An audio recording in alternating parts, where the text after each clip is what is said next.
नमस्कार दोस्तों, हमारी आज की कहानी है मूल्य।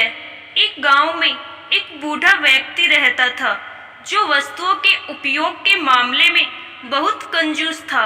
उन्हें बचा बचा कर उपयोग किया करता था। उसके पास एक चांदी का पात्र था जिसे वह बहुत संभाल कर रखता था, क्योंकि वह उसकी सबसे मूल्यवान वस्तु थी।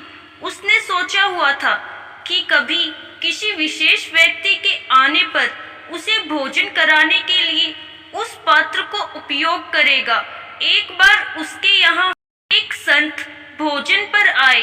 उसका विचार था कि संत को उस चांदी के पात्र में भोजन परोसेंगे। भोजन का समय आते आते उसका विचार बदल गया। मेरा पात्र बहुत कीमती है। एक गांव-गांव भटकने वाले साधु के लिए उसे क्या निकालना। किसी राजसी व्यक्ति के आने पर यह पात्र इस्तेमाल करूंगा। कुछ दिनों बाद उसके घर राजा का मंत्री भोजन पर आया।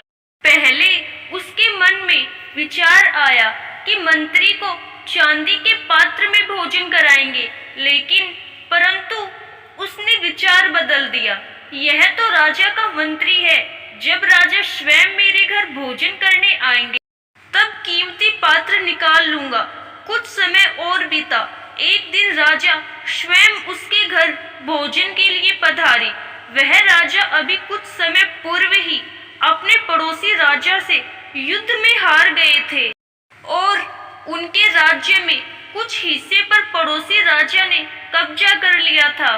भोजन परोसते समय बूढ़े व्यक्ति को विचार आया कि अभी अभी हुई पराजय के कारण राजा का गौरव कम हो गया है। इस कीमती पात्र में तो किसी गौरवशाली व्यक्ति को ही भोजन कराऊंगा। इस तरह उसका पात्र बिना उपयोग के पड़ा रहा। कुछ समय उपरांत बूढ़े व्यक्ति की मृत्यु हो गई। मृत्यु उपरांत एक दिन उसके बेटे को वह पात्र दिखाई दिया जो कि रखे रखे काला पड़ चुका था। उसने वह पात्र अपनी पत्नी को दिखाया। पूछा, इसका क्या करे। वह चांदी का पात्र इतना काला पड़ चुका था कि पहचान में नहीं आ रहा था कि यह चांदी का हो सकता है। उसकी पत्नी मुंह बनाते हुए बोली, कितना गंदा पात्र है, इसे कुत्ते के भोजन देने के लिए निकाल दो। उस दिन के बाद से उनका पालतू कुत्ता उस चांदी के बर्तन में भोजन खाने लगा। जिस पात्र को बूढ़े व्यक्ति ने जीवन भर किसी विशेष व्यक्ति के लिए संभाल कर रखा था, अंततः उसकी यह गत हुई। आशा करती हूँ दोस्तों आपको हमारी आज की कहानी जरूर पसंद आई होगी। धन्यवाद।